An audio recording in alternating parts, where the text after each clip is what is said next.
हमारा first question है 4x+3 is greater than और इक्वल टू 2x+17। इनमें से सेकेंड इनइक्वालिटी है 3x-5 इज लेस देन -2।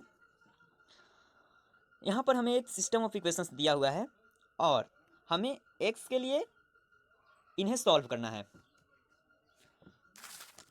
तो जैसा कि हम जानते हैं कि किसी भी सिस्टम ऑफ इक्वेशन के लिए एक्स का हल वह होता है जो कि दोनों ही दो या दो से अधिक जितने भी सिस्टम ऑफ इक्वेशन में इक्वेशंस हो उन सभी को संतुष्ट करता हो। इसी प्रकार सिस्टम ऑफ इनइक्वालिटीज़ का सोल्यूशन वह होता है जो उनमें से प्रत्येक इनइक्वालिटीज़ का सोल्यूशन हो, प्रत्येक इनइक्वालिटीज़ को सेटिस्फाई करता हो।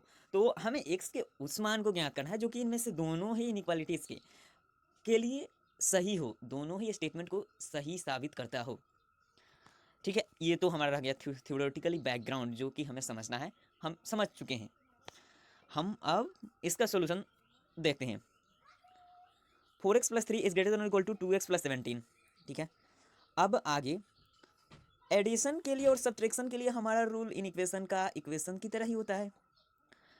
मल्टीप्लिकेशन बाय पॉजिटिव इंटीजर्स या पॉजिटिव रियल नंबर के लिए भी हमारा रूल इक्वेशन की भांति ही होता है। डिवीजन के लिए भी अगर पॉजिटिव नंबर से हम डिवाइड करते हैं तो इक्वेशन का रूल इक्वेशन की भांति ही होते हैं।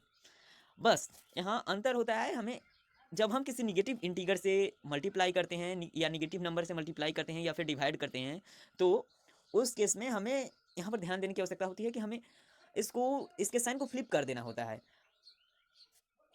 लेस देन को ग्रेटर देन में, ग्रेटर देन को लेस देन में कन्वर्ट कर देना होता है। ठीक है, तो सबसे पहले हम इस इक्वेशन को सॉल्व करके इससे एक्स में एक इनइक्वालिटी में कुछ फाइंड करना चाह रहे हैं। इसको सिंप्लीफाई करते हैं। फर्स्ट सबसे पहले हमें सिंप्लीफाई ही करना है।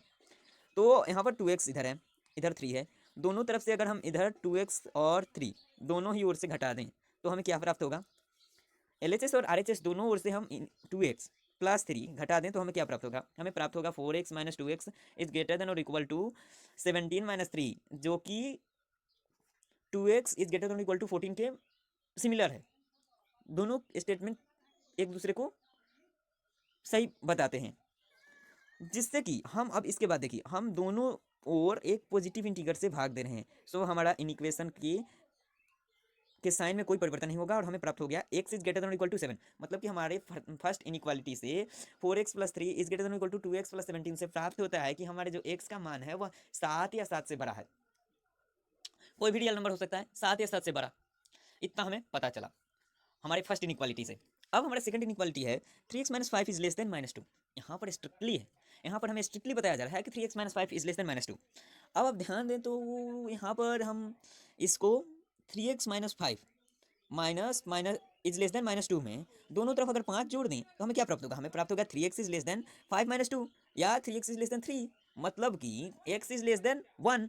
अब देखिए हमारा सेकंड इनइक्वालिटी क्या बोल रहा है? x का वैल्यू 1 से कम है। और फर्स्ट इनइक्वालिटी क्या बोल रहा था? x का वैल्यू 7 है या 7 से बड़ा है। अजीब बात है, हमारे पास कोई ऐसा भी नंबर होता है क्या कि जो 1 से छोटा हो 7 से बड़ा हो? ऐसे तो कोई नंबर हम फाइंड नहीं कर सकते हैं। निश्चित रूप से इस सिस्टम ऑफ इनइक्वेशन का कोई हल नहीं हो सकता है। We see that the solution x is greater than और इक्वल टू, यहाँ पर हमें ग्रेटर देन और इक्वल टू लिखना था, sorry. We see that the solution x is greater than और equal to 7 and x is less than 1 is not possible. Hence, there will be no solution for x, no solution of x. There is no solution of this system of inequality.